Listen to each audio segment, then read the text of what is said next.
Pure Gachhi by গাছি তাসার উপর। This is a পাল্লা, this is a পাল্লা। এটা আমাদের বাংলার কুমোর পাড়ার গরুর গাড়ি সেই ভাবনা নিয়েই আর কি এটা করা। এটা আসছে শাড়িটা, এই আসছে শাড়ি, এই আসছে শাড়ি। ডিটেলিংটা দেখুন, মানে শাড়ির কোয়ালিটি গাছি বাই গাছি, মানে পিওর গাছি বাই গাছি। এই আসছে শাড়ি, পাল্লা। অ্যান্ড পুরো শাড়িটা এই রকম ভাবে আসছে।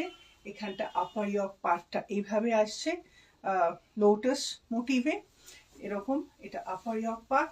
অ্যান্ড এই আসছে লোয়ার ইয়ক। লোয়ার ইয়কটা কিন্তু পুরো জুড়ে কুমোর পাড়ার গরুর গাড়ি এই থিমটা করা হয়েছে। পুরো শাড়িটা জুড়েই